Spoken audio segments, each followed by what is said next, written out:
Getting ready for our overview, one more thing that you may want to do, and this really depends on you because everybody is a little different with what they bring to them or how quickly they've picked up or how much work they've done. My suggestion is as I go through this and mention specific pages and like whether this is important for you or not, depending on your category, you might want to make a note because maybe if you make some notes, you won't really need to go through this again. So I'm going to, for this, break people down into two categories. We talked before, and I kind of added a third category, but right now in this class, that's not important. The first category is you're in this class. Your goal is to get through this class and get the best grade you can. You want to get an A. What do you have to do? What's the best way to do that? That's just going to be our default, let's say. The second category is yes, you want that A, but you kind of want to do 290. Maybe you know you want to, or you think you might. What would you, I'm just kind of looking from, oh, you know what I just noticed? Wait a minute. I never realized that before. It's mirrored. The piano's mirrored. Wait a minute, is it? Yes, it is. I don't know what you see. This is the high end. This is my right. I never noticed that before because usually I'm in the middle and it's real hard to see details in that little square. These are the high notes, but the way I see it, it looks like I'm on the low notes. Oh my goodness. I see that sometimes on YouTube. I don't know why that is. My goodness. I've learned something. So the categories. You're in the class. You're busy, you're tired, you got papers due. What do I need to do just to get through? 290 is the second category. When I get to something that I think it would be good for that, I'm just going to say 290 rather than explaining. Now, that other category we talked about is you're probably not going to do 290. You don't think so, but you like piano and you might want to go on. For you, just realize it all will be important at some point. I've liked to stress how sometimes you can get a lot of value without doing the whole thing as far as skills. Obviously, you don't get the whole song. If your goal is to play the whole song, you want to play the whole song. But if your goal is to move forward and gain skills, you don't necessarily always have to finish everything. That being said, we're going to get started. So let me just kind of keep an eye on what time it is. This is rolling. So I'm starting at 50:51. The assumption is if you're going to go on at Drexel, and that kind of groups in the other group too. I'm assuming you've understood everything up to page 50:51. Here's where we jumped into a new position. This is really important because your hand's in a different position. A different note is under each finger. So that being said, it's weird when you're new. It might still feel weird to you. You may not have explored this enough that it's easy. So you're going to need to review this, to work through these things. At this point, you've got resources. Now, something I don't know, and maybe when I sit back at the end, somebody can tell me, I don't know, when the class is over, do you still have access to the pages? I would kind of guess you might not. I don't know, but you are welcome. I put stuff on YouTube. You are welcome to like mark anything. I don't know, you can subscribe. But I'm uploading all these videos for the classes, so I'm not sure how easy it would be for you to find things, but maybe if there was something you wanted to come back to, you could save a video. All right, or you could always just Google. I try to put my name, Wanda Canfield, with every video I upload, but the thing is there's other teachers uploading too, so there's great stuff. Now, all this in here, this is writing, this is thinking. Page 54. This is a quiz song. For your quiz, if you haven't done it already, you may do 2 lines. Now, why am I doing that? Because the second 2 lines are almost exactly the same. And with the pandemic and everything online, it's just a little bit harder to do some of these things. So I'm trying to make it so you really get just about the full benefit and it's easier for you.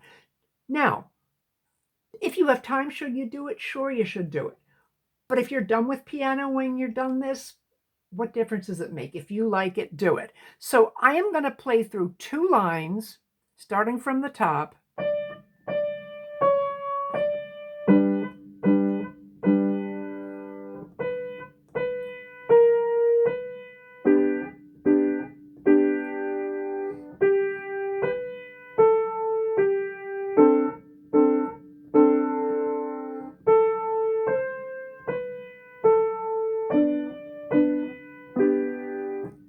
If you finish it, there's one note different in the right hand at the end.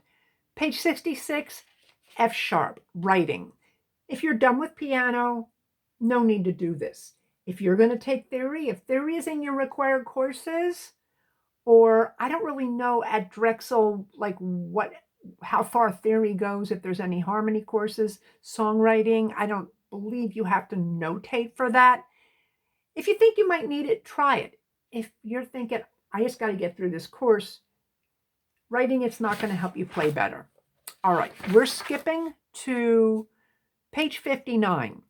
If you choose this for your G position quiz, it's either or. You do not have to do both choices. Do them both. That's my suggestion, especially if you're going into 290, it's crucial. Or if you're going to go on piano, it's good.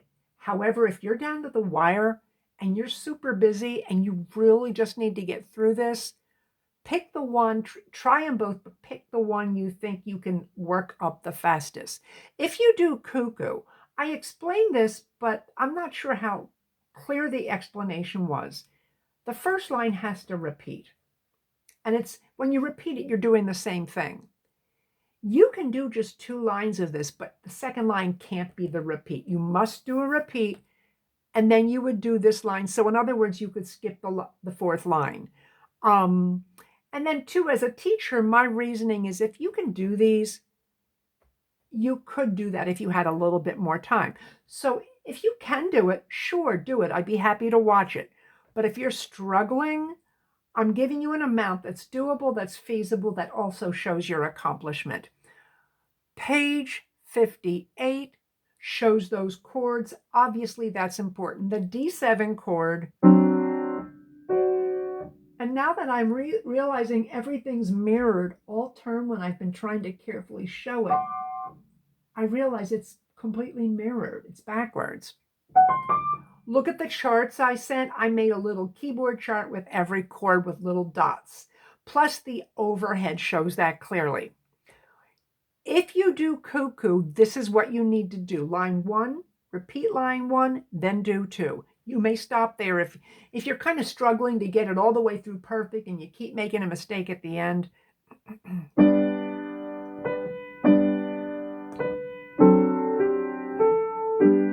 Got to repeat.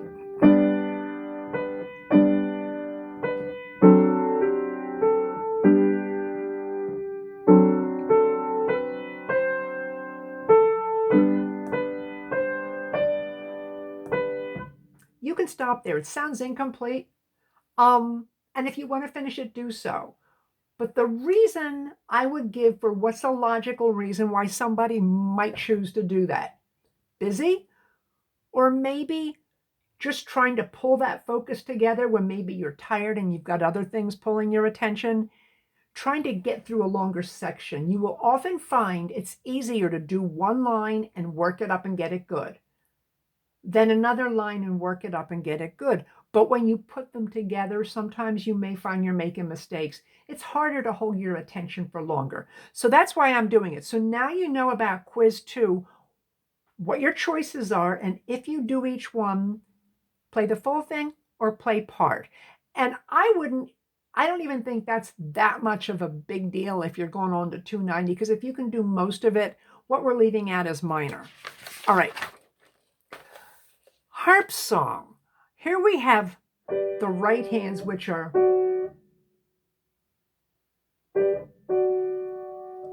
it's just so when I look at that, it's kind of weird now.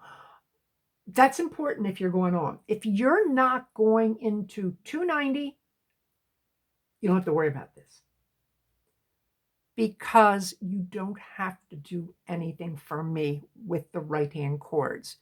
Now, if you like piano, obviously do it. Harp song, this song practices these chords, but what it also practices is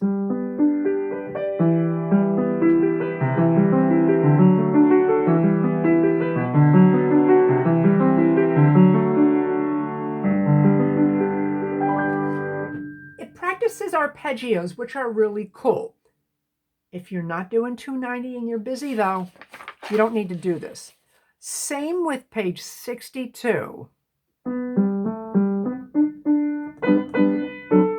It's more drilling in this position. If you're done with piano after this course, we're going right back to the final C position. Now we get to 64 and 65, Beautiful Brown Eyes. This song is crucial. If you're going into 290, you absolutely must work at a bare minimum the first line, but ideally 2 lines. Why 2 lines? The first one's the most challenging. The first one has a pattern we'll be using, plus the right hand moves a little bit differently than the left hand. However, the second line, although it's a little easier, it's still something that we will use a lot in 290. If you don't do this and go into 290, you're going to have a catch up in the beginning. And you know how these terms are at Drexel. You start by week 3, you're studying for your midterms. By week 6 or 7, you're finishing midterms and you're starting for your finals. So the point is, if you're going to go on, get this down. That will make the other songs more feasible. Top of the page, same thing. Doesn't have to be that speed. It can be slow, but get that pattern down for 290. And of course, the subtext is, or if you think piano's kind of cool. Now, we have some writing pages. If you're going to do theory at Drexel, this will help you. This will kind of warm you up a little to some of what you're going to be doing. There's another course offered, but I don't think it's offered this term, Music Fundamentals. I think that's sort of like a real basic theory. I'm guessing, I'm not sure, but I'm guessing. And I'm not sure, the reason being it's taught differently at different colleges. The starting point and the end point can be different. How deeply it's covered can be different. But to me, the fundamentals is the staff, notes on the staff, and we're getting some of that, but like more focused on the writing, the understanding at the writing. Then there's ear training. If you're going to take ear training, this is all valuable. Ear training is like learning to hook up what you hear inside your head or what you hear listening to something with what it is. Now, what it is on the piano or another instrument. So somebody can play something, I can listen, and I can figure it out on piano. That's a cool skill. All right, we're at page 68, 69.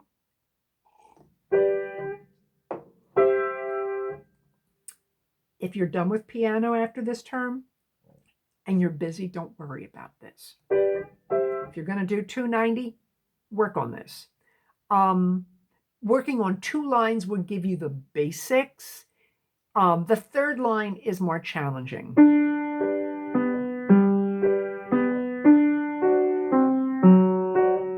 It's kind of an alternation between the hands, and a lot of music does that. For example, my great example, it's together, left, right, together, left, right. It's like there's an alternation. This happens a lot in piano. So this is one kind of aspect of that. If you're just doing 190, don't worry about this. If you're just doing 190, 71, don't worry about it. If you're going to go on, this is very important. It's not even a song. It's chords. It's some of these patterns that we will see again in 290. Now, page 72, this is the weird hand position. If you're done with 190, I would not worry about this. I'm not saying it's not important or it's bad or it's hard. I find it an awkward position for adults. If you're going to 290, it's a little important. I guess it's kind of important. because it teaches a variation in how your left hand plays notes. And then it teaches these two songs, Good Morning to You, Happy Birthday, which are identical, except Happy Birthday has eighth notes. So that comparison, like let's say the analytical or the intellectual aspect of that is important, of being able to hear the slower steady and then the slow steady with the faster ones. To notice that, that's important. If you're just doing 190, don't worry about this. So we have left hand in a new position. We have on page 70. Where's my glasses? All right. This is 73. Yeah. I don't always need them, but for the page numbers, we have little song in 3/4.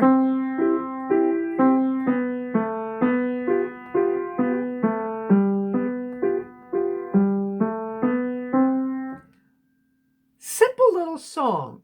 When you go on in an instrument, whether it's piano or another instrument, you usually, especially in the beginning, you'll do a lot of shorter things.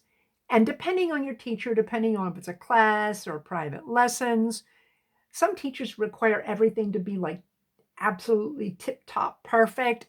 Others kind of go for an overview of getting the concepts and getting most of it excellent, realizing that not everything will be of the same interest, and then sometimes just saying, you don't like this, but this is really important.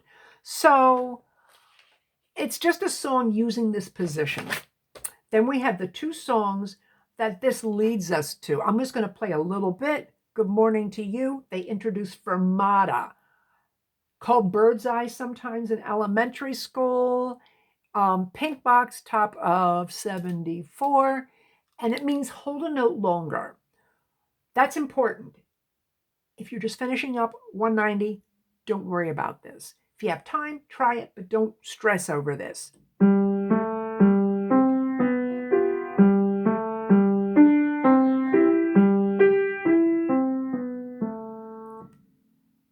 Happy Birthday, it's the same, except you repeat some of the notes twice as fast. The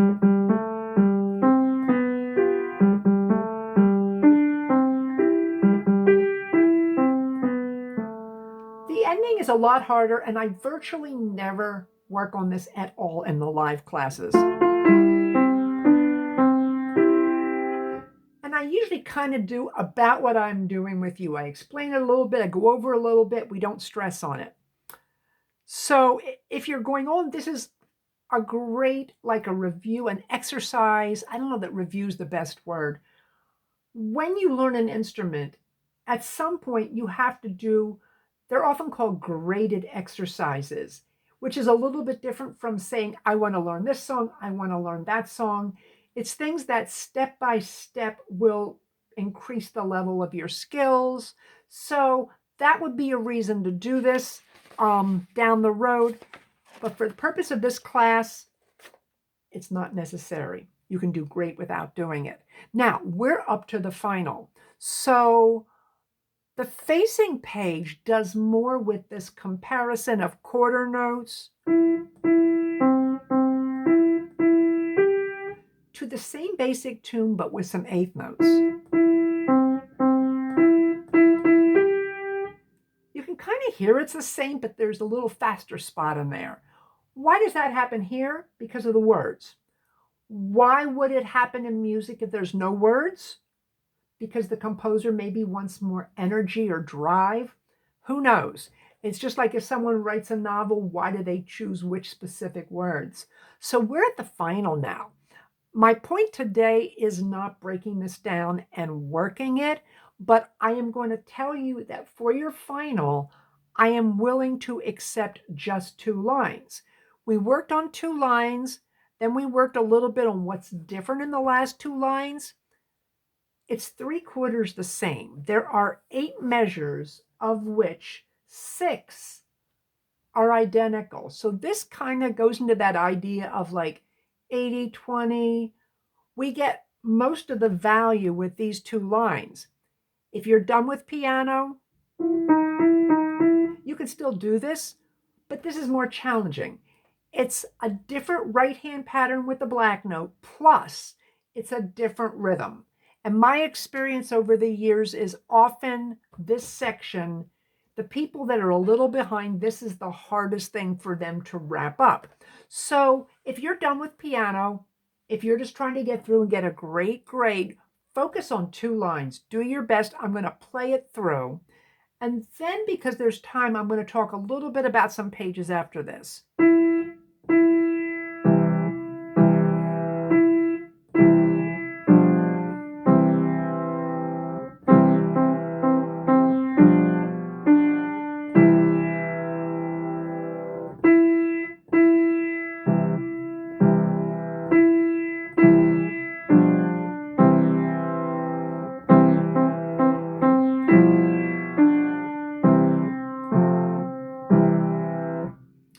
So you get about, here's a guess, 85% of the value, if we look at this like an exercise rather than a song, by doing 50%. That's kind of cool. Now, we've covered what I want to. I'm going to do a little bit more. Some terms, there's just a little extra time, and I go over page 82. So I'm going to play this for you. This would be doable for you now, but there is something new. Where do they introduce it? I'm not going to focus on this now because this isn't really for this term. Page 80 talks about dotted rhythm. Now, when we did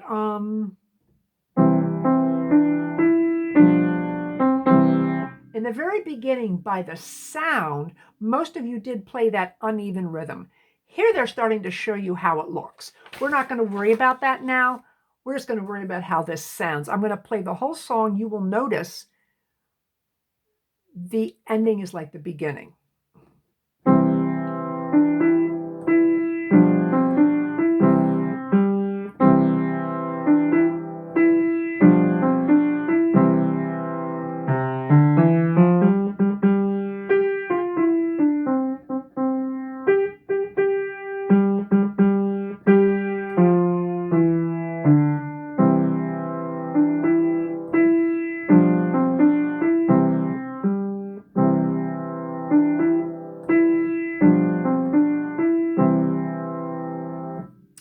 So that's something we'll be doing in the beginning of 290.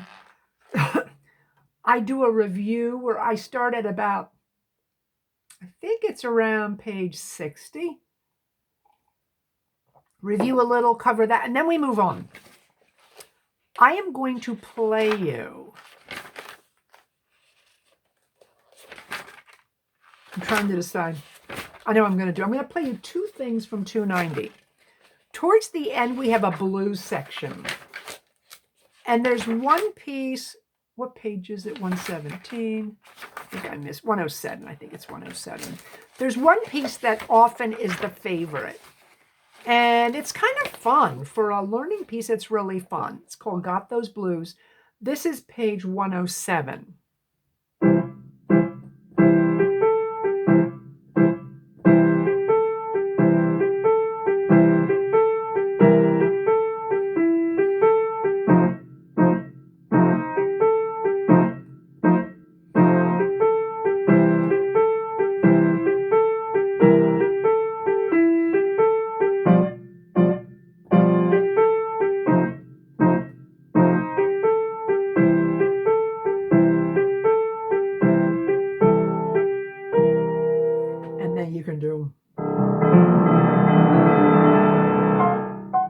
You can add some fancy blue stuff at the end. So that's one of the things that is often a favorite in 290. And I'm going to play you 127, which is the final. There is a repeat in this. I am not going to do the repeat. I'm going to go through and go to the ending. It's in a different hand position. This is brand new.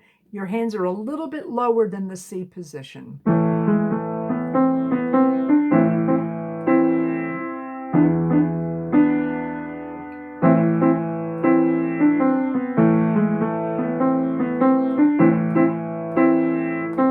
I'm skipping to the end.